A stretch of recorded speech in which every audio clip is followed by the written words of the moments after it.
Everything is kicking off here at Lewes FC. The next gen voting's just come in. We've had our youth intake. We're still in the FA Cup.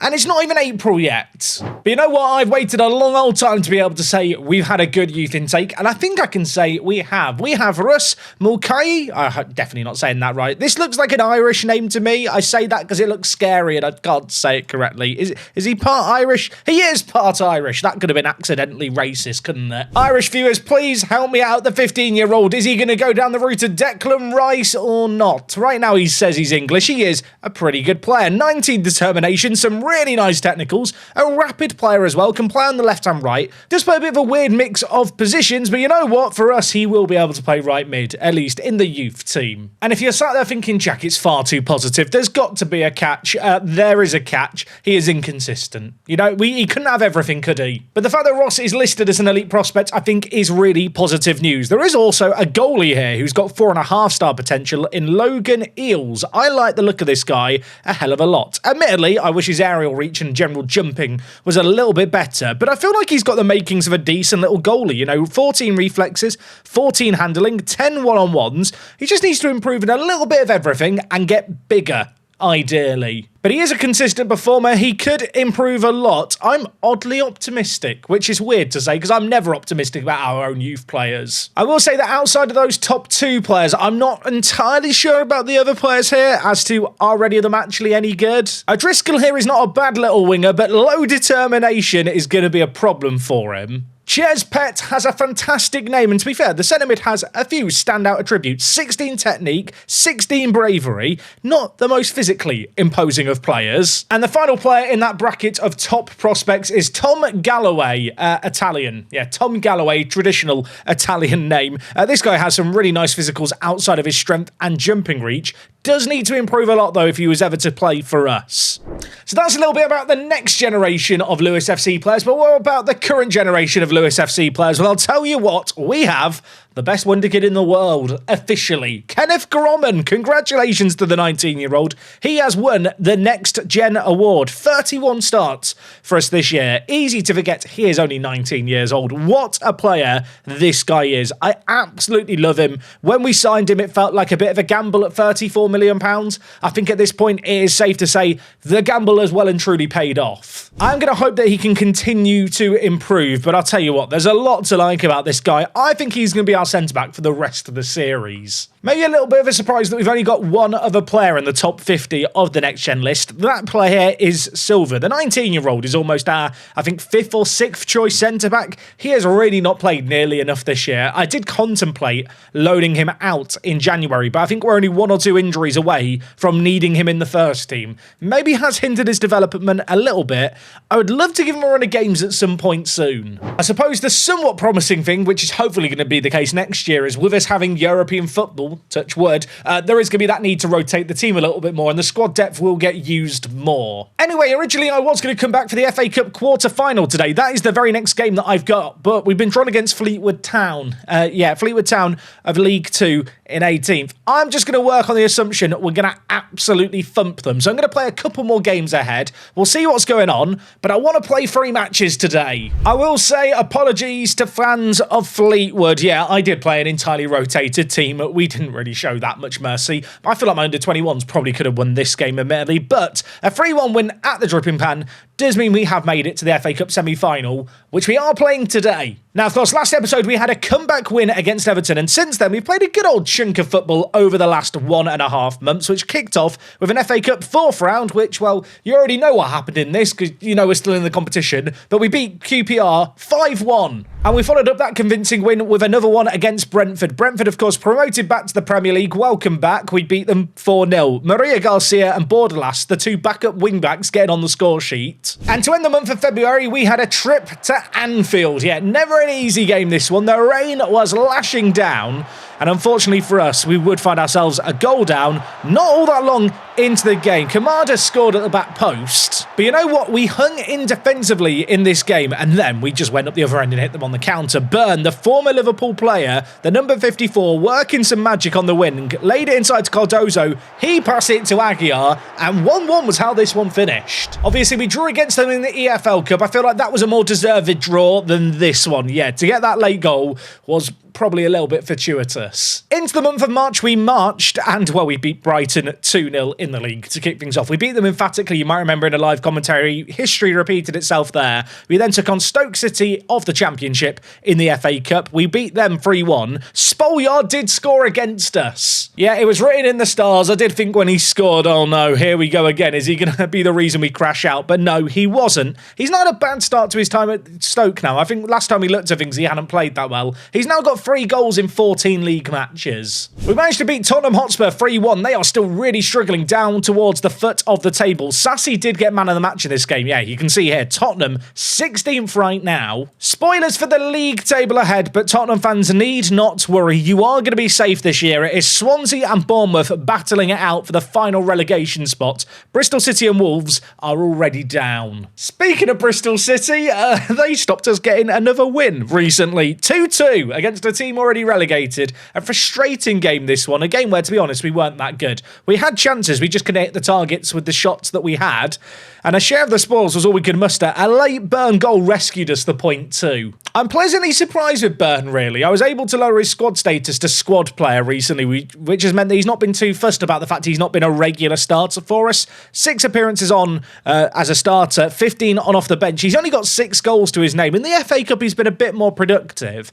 But I do look at the 24-year-old, and I think as a Premier League backup, he's pretty blooming good. Anyway, the most recent game was against Fleetwood. You know that we won that one 3-1. Today, to kick things off, we've got Manchester United away. After that, we've got a rematch against Crystal Palace. We played them last year in the FA Cup semi-final and beat them. I'm going to hope we can beat them again here. And well, then, speaking of history repeating itself, we are into the FA Cup semi-final for a 2nd season in a row. Last year, we crashed out in the final. This year, if I just show you the semi-final, we've been drawn against Middlesbrough of the Championship.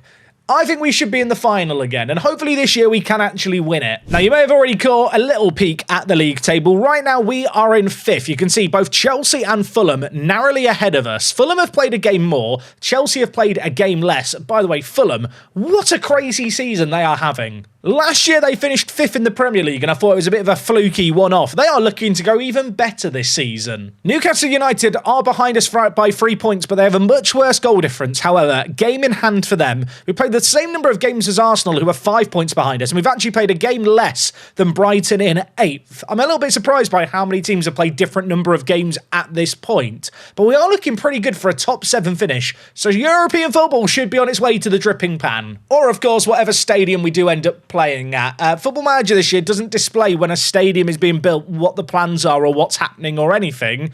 So I'm just anxiously waiting for some news. Well, there is a new stadium on its way, I've been promised. Now, in terms of team noobs, Caleb Anson, our third choice goalie, is the only player out. This is the team I played against Fleetwood. It was a very rotated team. That is because here against Manchester United, the best 11 is coming back out. And this is now a best 11 that's pretty blooming rested. Kakayo and Aguiar starting up top together. They have now just become the starting pair. You can see they're both into double-figure goals for the year. Behind them, Laudrup and Byrne, though, have also chipped in with a decent number of goals. And in fact, if I just sort the team by appearances here, you can see we really have used a lot of the squad this year. Like, we've rotated very heavily, and I think that's been one of the reasons why we've been able to compete on so many fronts this year, despite, you know, not having the deepest squad in the world. I did tell myself I was going to do minimal yapping today. I feel like I failed in that regard, but you know what? We're back here. This is a massive game. All the games today are big, though. Ruud van Nistelrooy's Manchester United team, a team that we humiliated earlier on in the year at the dripping pan. I am certain they're going to want some revenge here. I'm just looking at their team here. They're playing with a front two, but they're playing with kind of 2 deeper wide players, which I think limits our ability to distribute it to the flanks uncontested. Stop me if you've heard this one before. We're going to change our distribution to centre-backs here. Okay, little over 10 minutes on the clock. Rig with the ball, playing it wide to Jesus Rodriguez, the future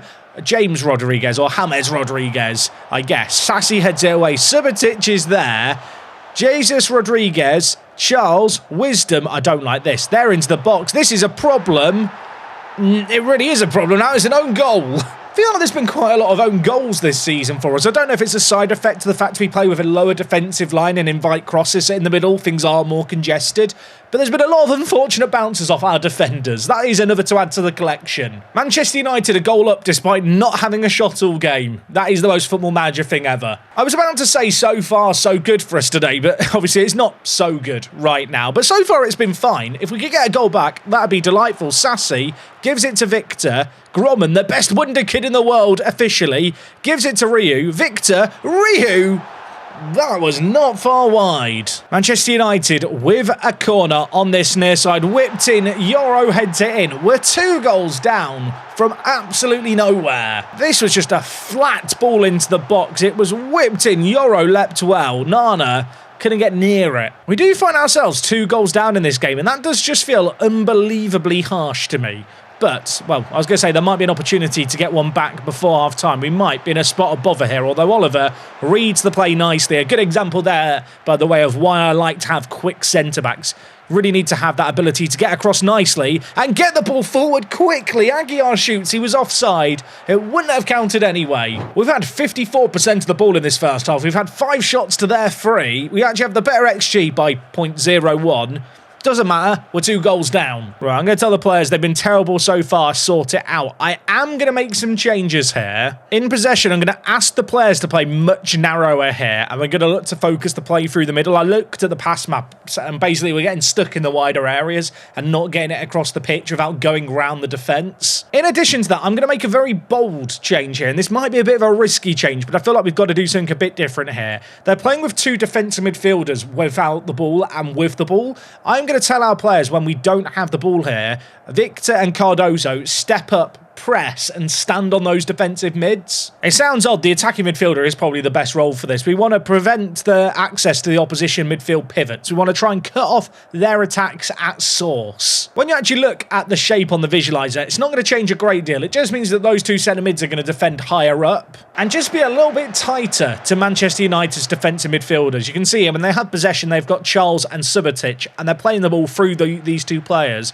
And having our 2 centre mids step up, just hoping we can cut them out the game. I mean, the good news is they've not done anything through the first 15 minutes of the second half. The bad news is we are the team that need to do something, and we have not really succeeded here. I'm going to bring in Simon. I'm going to bring in fresh legs in the wider area too. I'm looking at Aguiar thinking, you've not been good enough today. And you know what? I'm going to make all 5 changes at once. A bit of a risk if we get an injury, but Laudrup and Byrne, come on down. Out of possession, I'm going to keep regroup on, but I'm going to up our defensive line a little bit. My rationale behind kind of changing the centre mids to be attacking mids when we don't have the ball was essentially to artificially kind of create a slightly higher line of engagement from the midfield, but without changing the overall team instructions. But at this point now, we need to press a little higher up the pitch. We need to try and force some turnovers. We need to try and create something. We're 2 goals down at Old Trafford.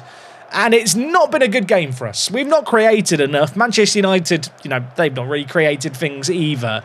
It's been a game devoid of quality, but there's still time for us to show the quality that we do have. Byrne picks up the ball deep, playing as that false 9. Has players left and right of himself. Plays it wide. That is a great ball to Bordalas. The number 20 cuts inside. The Spanish player scores. And, well, he was playing for Racing last year. He's racing to the away fans now and celebrating in front of them. He picks it up here and you think, oh, he's not got much support, has he? Well, he doesn't need support, the 20-year-old. He goes on his own. He's a strong, independent left back or left wing back or left mid. I don't know what we play at this point, but he doesn't need no centre mid next to him. I was about to do a shout. I've been rudely interrupted. Manchester United have a corner. We've already conceded one of these. This one is headed away. It falls to Scott. It's blocked wide. Now I'm going to shout the words of encouragement. We're at Old Trafford. We've got 1 goal back. Need to try and inspire the players with a bit of confidence to get another. Time is just running out for us here now, isn't it? I'm going to get rid of the tracking wide midfielders and go to wide midfielders. They're going to have to press higher up the pitch. In possession, I'm now going to move our 2 centre mids forward too. And in possession, it's time to go more direct, isn't it? Bypass any kind of press, goal kicks, go long distribution. It's just got to go through the middle. Find the big men up top. I say find the big men. Laudrup's kind of big. He's not huge, but maybe he could be a man who gets to the end of something. There's 5 minutes of added time. Look at the stats here. What a 50-50 game it has been. We deserve something from this game. Can we get something? Gromman in the wide area, bringing it forward. The number 5 gives it down. Is that a penalty? There's a VAR check. It's a last gasp penalty drama here. Bordelas scored for us. He's now in a crumpled heap on the floor. The physio's running over to him. Is this going to be given? It is going to be given. There is a penalty with 3 minutes left here at Old Trafford and a chance to come back, much like we did last episode, and get something from nothing. Maria Garcia is one of our best penalty takers. The right back / right mid steps up. He hits it. He scores it. It is 2-2. Now, at this point, I am going to move our midfielders back deeper, I think, and I'm going to change to tracking wide midfielders. But I'm actually going to keep the rest of the instructions the same. I'm going to stay on the front foot. We've got 2 minutes to grab another. Okay, is there to be any late drama? There doesn't need to be any more late drama. That's enough drama for me. It is 2-2 here. That is one hell of a comeback. I do find that this year with the in and out possession instructions, there's just a lot more stuff you can kind of tweak and change in a match to try and turn the tide. I feel like we've seen that again here. There's been a lot of games over the last couple of seasons where I feel like we've tinkered with stuff, and it really has worked. We managed to rescue a late draw. Jesus Maria Garcia, on off the bench, gets the Man of the Match award for scoring that penalty. Bordelas, of course, got the other goal. Both these players we subbed in. That result there does see us temporarily go ahead of Chelsea, but with 2 games in hand, you suspect they are going to pull clear. It does feel like at this point in time, every game at the top of the table really does matter all of a sudden. Speaking of which, that next game that we have is against Crystal Palace. The game is in 8 days' time. I am going to fully rest up the players. We're going into that game in full strength. Hopefully some confidence off this last game we've just played. Oh, we really need to start winning though. Okay, folks, game number 2 today, Crystal Palace. They are not having the best of seasons, but they did just go toe-to-toe with Arsenal and very nearly win. If they could have won this game, it would have been doing me a massive old favour, but they completely bottled it in the second half. Look at this. It's actually tragic. Now, at the same time that we're about to play, it's worth noting Chelsea and Arsenal are midway through their match. One of those 2 teams had to slip up. I actually think for our interest, it's better if Chelsea win. We just need top 5 for Champions League football. As a reminder, with the new Champions League format, the top 2 European nations on coefficient get an extra Champions League spot. So it's actually 5 teams that qualify because it's nearly always England, at least in Football Manager.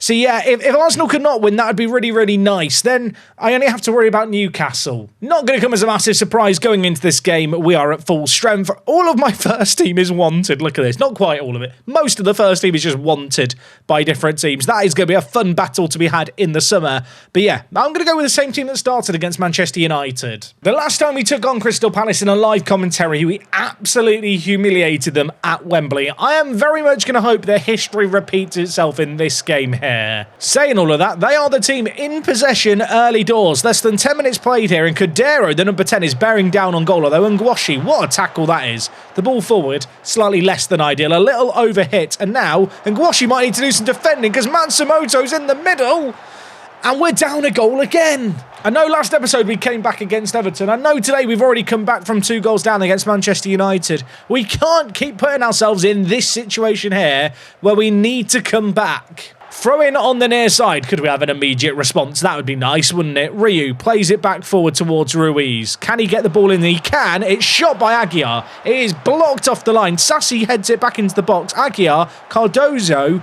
Ryu. They've got so many players in the penalty area there. I think they had 9 players in the box, excluding the keeper. Going to change our mentality to positive here. We need to just try and hold on to the ball a little more if we can, and just build up our attacks a little more methodically. Throw in right in the corner here. Can we keep them boxed in? That's what I'd like to see from us here, although with Martinez getting it for Tirala, looks like they've played it out of the press quite nicely, although Ryu picks up a loose ball there. Probably the right decision to go back. The defensive mid was a little isolated. And now we have a chance to build out as Cardozo bursts forward, pulls it in. Aguiar is there. 2 of the old guard link up. And it is 1-1. It's weird, right? Crystal Palace and Brighton have their rivalry, don't they? I feel like we're almost like the third wheel of the trio, or of the pair. We make it a trio, don't we? Do we get a bit of beef with Crystal Palace now? I feel like we should. I'm not going to pretend they're our local rivals, but they're just down the road from us as well. Anyway, 1 goal before the break is nice. If we can make it 2, that would be even nicer. Sassi, keeping the ball alive, whips it in on his left foot, and Ngwashi was lurking away. Uriko for them now is looking to bring the ball out. There's less than 2 minutes left at the end of this half, and Crystal Palace are breaking forward in numbers. Matsumoto's in behind. He hits the post. And I'll be honest, for a moment I thought Ngwashi was going to commit a professional foul. In the end, we are going to live to fight another day, but we nearly ended up going in at half-time a goal down. Instead, it's 1-1. That was a little warning for us, though. I'm going to play a little bit narrower in this half. I might have to make that a permanent change. I was looking at the pass map at half-time, and yeah, we're not really getting the ball through the centre of the pitch too well. There's almost this split where we can get it into the wide areas, but then in terms of actually getting the ball around the pitch a little more, it's a bit of a struggle. So yeah, I want to see a bit more link-up play between these players in the middle. But a very close game, this one. Crystal Palace have arguably had the better of the chances. I definitely think this is the kind of game where maybe a change in personnel could win it for us. Sassy's on a booking, having a bit of a stinker. I am going to bring in Borderlass. I'm also going to bring in Simon for Victor in the middle. Kakayo's not having the best game at false 9. Let's bring in Burn. I think I'm just going to go with 3 changes for now. I'm just going to up our passing directness and our tempo up a notch each too. I want to just see us try and get the ball forward a little quicker, I think, in the kind of second half of this game. Right, shout some encouragement at the players. The shout hasn't gone through yet. I hope I've not left it too late. Or maybe I'm going to be a genius and then we're going to score. Then the shout goes through and then all my players will have a rebellion. We're on the attack. Cardozo loses out. The keeper launches it forward. That is a ball in the air. I back Ngwashi to win, and he does win it. Ruiz dinks it to Burn on off the bench, and he completely fluffs his line. That shot nearly went out for a throw-in. Right, you know what? Time to go more attacking, I think. I'm going to bring in Jesus Maria Garcia out on the right-hand side. And I'm also going to bring in Laudrup. Lots of fresh legs in our midfield all of a sudden. I'm also going to move Simon and Cardozo forward when we have possession. We're going to go much more direct here as well. And normally I have looked for the underlap on, but the underlap is already going to have happened with these 2 central players playing further up. Right, shout some encouragement. 10 minutes left. A draw here is not good enough. Draws are going to start to cost us if they're too frequent. I think a draw against Old Trafford, I can accept. A draw at home against Crystal Palace is more difficult to stomach. How much added time is there going to be at the end of this game? We do not know yet. There's 90 seconds left, plus whatever the 4th official is going to flash up on his board. Gromman in possession here, but you can see Crystal Palace defending so deep. They've got so many players behind the ball. Arsenal last week came back from behind against this Palace team. We need to do the same. Garcia's in behind. He floats it in. Laudrup is there. It's 2-1. We can't keep getting away with it. There is a VAR check. There is a VAR check. The goal's been disallowed. The goal has been disallowed. I can't believe it. Was it Garcia who was offside? I think it must have been. Was Laudrup off? It can't have been Laudrup, can it? He's behind the ball. I don't even know what to believe based on what I've been shown there. There's 4 minutes left. Oh, I thought we did it again. I was so happy. And VAR's robbed me. I hate VAR. It's awful. Never rated it. It's 1-1 here. I mean, a draw is just not good enough. I just feel flat. I would have felt less flat had we just, drawn without the goal being ruled out. Arsenal drew. That's pretty good for us, to be honest. We've got just 3 games left of the season. A lot of the teams around us do have a game in hand, except Fulham, actually, and actually Arsenal as well. They're only 3 points behind us, though, aren't they? Now, there's only 4 games left of our Premier League season, but we've got the FA Cup to worry about today. It's at Wembley. We're taking on Middlesbrough. That game is in over a week's time. After that, our final games are Swansea City. Just as a reminder, they're in 18th. We then play Fulham. Oh, my word, that is going to be a crazy game in the penultimate match. And then our last game of the season is against bottom of the table Wolverhampton Wanderers. I mean, based on the games we've got left, I think we should be getting 9 points. You know what? That is tomorrow Jack's problem. We've got the FA Cup. We've got Middlesbrough. They're a championship team. Let's make it to the final for a second year in a row and hopefully win it next episode. Okay, well, the good news is that I can't play Chelsea again in the FA Cup final. The bad news is that I could end up playing Man City. They managed to win 1-0 in the earlier semi-final. We're taking on Middlesbrough today. I mean, when you consider the fact they're 8th in the league, you kind of think we should be favourites, but they have got some players of real quality. Valentin Carboni is an absolute baller for the championship. And they've also got Jose Camilo Chiquilo. I'm definitely not saying that correctly. This guy looks absolutely nuts. He's transfer listed for 22 million. If I played with a centre attack in mid, I might be tempted. He's only 24. I mean, I could play him at centre mid. He is good, isn't he? No one let Cardozo know I'm just doing this comparison. Jose's decent. Anyway, going into this game, we are at full strength. There's a couple of instructions that I'm still tinkering with the team. We are going to start with standard for our attacking width instead of narrow. And for our directness, we're going to standard instead of short. In terms of the team for this game, I am showing a lot of respect to Middlesbrough. I am not rotating the team for this game. We are going with the exact same team that started the last game. There is a temptation to maybe bring in a few of the players who have been super subs lately. I mean, Victor, the youngster, started amazingly. I think he's only scored 1 goal in his last 10 or so games.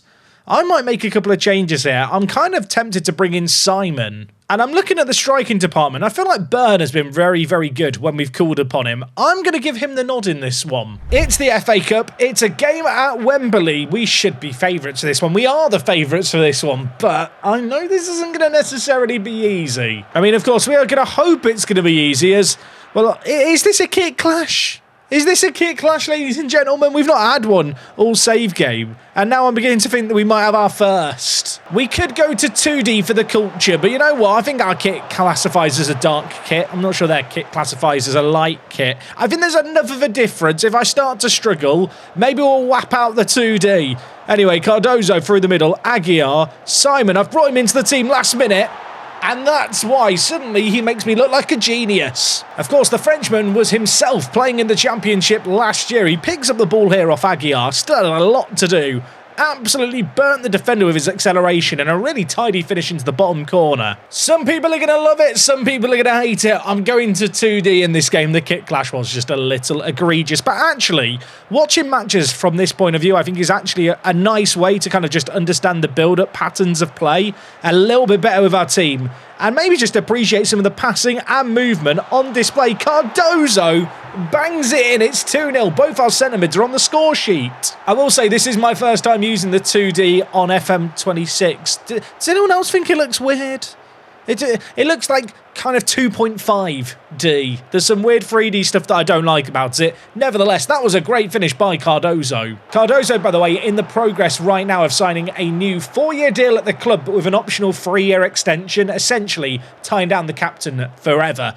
He's going to be on, I think, £70,000 a week. He is going to be the new top earner. But in terms of the influence he has, in terms of the performances he's had and is having in this game here, I think he's probably worth that money. I think I've worked out what I don't like about this. It's the ball. The ball is like 3D and like rolls and stuff, and it feels woke. I don't like it. Anyway, let's hope that we don't have to play too many games on 2D as the ball's going to be launched forward here. Aguiar's under it, flicks it on to Bird, back to Aguiar. Simon is that channel forward, bringing the ball forward. Our centre mid, running from deeper, causing all kinds of issues for Borough. We nearly had a third. I think I am going to use this game as just a chance to rotate the team a little bit. This might be a bit kind of naive. No, I hope not. I'm going to make 4 changes here, mostly in the midfield, just for fresh legs. They've had 1 shot on target. We've dominated this game. We'll just look a cut above here. Ponte with a throw-in on the far side. If Middlesbrough get 1 goal back, given the fact there's still 22 minutes left on the clock, maybe I start to panic slightly. The ball is dinked in. Musa in behind, squares it. Panic! The ball was just clipped in behind here. Musa pulls it back. They've done very little all game, but suddenly it's only a 1-goal game.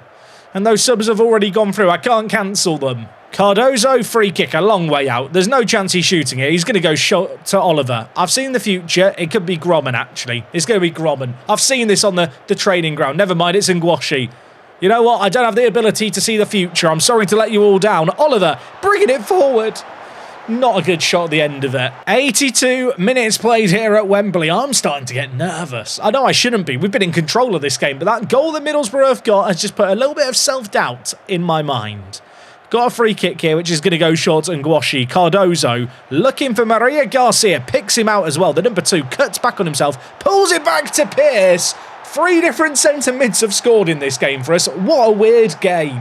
I will apologise for the use of 2D today. The kit clash is very borderline, and you know what? I err on the side of caution. We still get to enjoy volleys like that in the 3D replays. And if anything, it's reminded me I don't like 2D anymore. Like, why does the ball have to roll around? Why is the 2D in game not like this 2D here? Like, this 2D here looks very nice. Anyway, having got that 3rd goal, this game has fizzled out. Middlesbrough unable to mount any kind of late challenge. We are in the FA Cup final. We will be back at Wembley. And I am really going to hope that, unlike last time when we bottled it in the final, we can maybe win it this year. We'll say now, though, not going to be an easy game. Man City, the game is being played midweek, which is definitely a database issue, but you know what? We'll just pretend that in the future of English football, the FA Cup is now a weekday affair. If you enjoyed 3 matches today, good news, we've got 4 matches coming up in tomorrow's episode to end the season. And I'll tell you what, we are going to be battling for our Premier League lives. The top 5 teams get Champions League football. Right now, 3rd through to 6th, separated by 1 point, and there is still an Arsenal side just lurking in the shadows not far behind too. Hopefully you guys enjoyed the triple I did today. Hope you're excited for tomorrow's episode. If you are, go down below, show the series some love. We'll be back tomorrow as always. It's me, Jack, and I'm out.